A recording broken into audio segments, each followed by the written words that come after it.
Lemahnya fisik pemain Vietnam jadi sorotan bakal babak belur jumpa timnas Indonesia.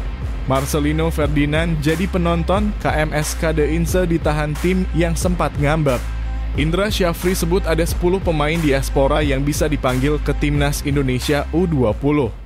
Sebelum lanjut ke berita terlengkapnya, alangkah mulianya bagi kalian untuk tekan tombol like dan subscribe channel ini. Lemahnya fisik pemain Vietnam jadi sorotan bakal babak belur jumpa timnas Indonesia. Timnas Vietnam mendapat sorotan terkait fisik pemain setelah tampil buruk di Piala Asia 2023, pulang tanpa meraih 1 poin pun di fase grup. Mereka menjadi tim pertama yang tersingkir dalam turnamen tersebut. Laporan menyebutkan bahwa masalah fisik pemain Vietnam menjadi isu utama, dan di bawah pelatih Troussier sulit mengatasinya. Data menunjukkan banyak gol di Piala Asia 2023 tercipta dalam 15 menit terakhir pertandingan disebabkan oleh kelemahan fisik pemain. Kunci penentu hasil pertandingan diyakini terletak pada faktor fisik dengan pernyataan bahwa Vietnam harus menyelesaikan masalah tersebut untuk sukses di kualifikasi Piala Dunia 2026 zona Asia. Kiki, media asal Cina, mengungkap bahwa gol-gol Piala Asia 2023 banyak tercipta dalam 15 menit terakhir pertandingan ketika pengaruh faktor teknis dan taktis lebih kecil. Troussier sebelumnya menyebut Vietnam hanya mampu bermain 60 hingga 70 menit dengan intensitas tinggi disebabkan oleh kualitas liga domestik yang membuat para pemain sulit beradaptasi dengan permainan intens. Vietnam akan menghadapi timnas Indonesia pada 21 dan 26 Maret 2024 dalam kualifikasi Piala Dunia 2026 dengan Troussier telah mendapat peringatan keras setelah kekalahan dari Indonesia di Piala Asia 2023.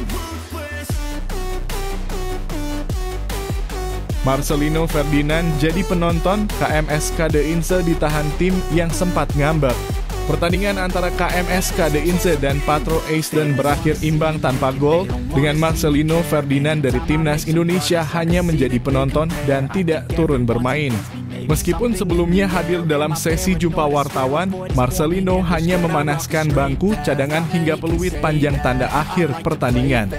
De Inse, yang bermain di kandang, gagal memanfaatkan kesempatan untuk memuncaki klasemen Challenger Pro League Belgia. Tetap berada di peringkat kedua dengan nilai 39. Sama dengan Beerschot di puncak, yang masih harus menjalani pertandingan.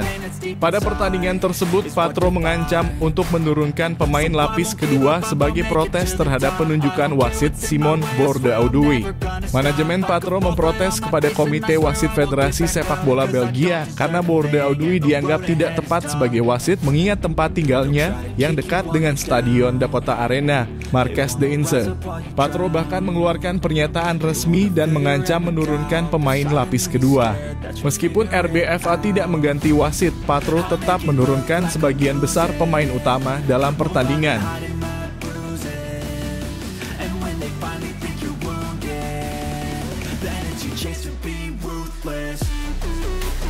Indra Syafri pulangkan pemain timnas Indonesia U20.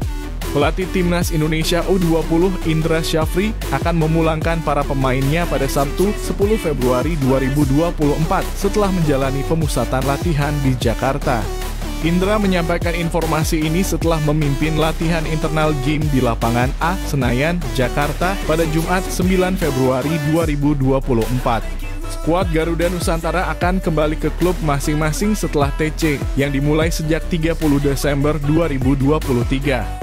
Indra berterima kasih kepada para pelatih klub yang telah memberikan izin kepada pemain timnas Indonesia U20 untuk bergabung dalam TC di Jakarta. Ketua Umum Erick Thohir juga memberikan apresiasi kepada para pelatih klub dan timnas memberikan sertifikat apresiasi serta 20 bola untuk setiap SSB asal para pemain. Tim ini menjalani TC untuk mengikuti sejumlah ajang termasuk Piala AFF U19 2024 dan kualifikasi Piala Asia U20 2025 sebagai syarat menuju Piala Dunia U20 2025. Indra Syafri sebut ada 10 pemain diaspora yang bisa dipanggil ke Timnas Indonesia U20. Pelatih Timnas Indonesia U20, Indra Syafri, telah mengidentifikasi 8-10 pemain diaspora dengan paspor Indonesia yang bermain di luar negeri. Sejumlah pemain ini akan dipanggil ke pemusatan latihan pada bulan Maret 2024. Setelah menyelesaikan TC tahap kedua di Jakarta pada 10 Februari 2024, para pemain Timnas U20 akan kembali ke klub masing-masing dan TC selanjutnya dijadwalkan pada Maret 2024. Pelatih berusia 61 tahun ini telah mengantongi nama-nama pemain diaspora yang berpotensi dipanggil mencakup baik keturunan maupun pemain lokal Indonesia yang berkarier di luar negeri. Indra sebelumnya merahasiakan nama pemain-pemain diaspora yang akan dipanggil pada Maret 2024, tetapi dia menegaskan bahwa program persiapan Timnas U20 akan berlanjut hingga Desember untuk menghadapi sejumlah ajang bergengsi.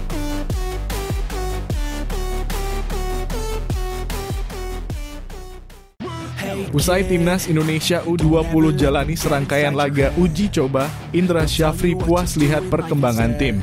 Pelatih Timnas Indonesia U20, Indra Syafri, mengungkapkan kepuasannya terhadap perkembangan timnya yang sedang dalam tahap pengembangan menuju Piala Dunia U20 2025. Menurutnya, para pemain Garuda Muda sudah menunjukkan kemampuan untuk mengikuti instruksi permainan yang diberikan olehnya. Meskipun dalam 3 pertandingan uji coba yang telah dijalani, termasuk melawan klub Kali Suwon Football Club, tim tersebut mengalami 2 kekalahan, 1-2 dari Thailand U20 dan 2-3 dari Uzbekistan U20 dan meraih 1 hasil imbang melawan Suwon Football Club. Indra Syafri menyatakan kepuasannya terutama setelah pertandingan uji coba melawan Suwon Football Club. Dia melihat para pemain telah berkembang dalam memahami filosofi permainan dan game plan yang diinginkan oleh tim pelatih. Meskipun mengakui kepuasannya, Indra tetap menegaskan bahwa sistem promosi dan degradasi pemain akan tetap berlaku selama pemusatan latihan berlangsung. Belakangan ini, Indra juga telah memanggil 4 pemain baru, termasuk 3 jebolan turnamen Piala Soratin U17. Sebagai bagian dari upaya terus-menerus untuk meningkatkan kualitas dan komposisi skuad Timnas Indonesia U20.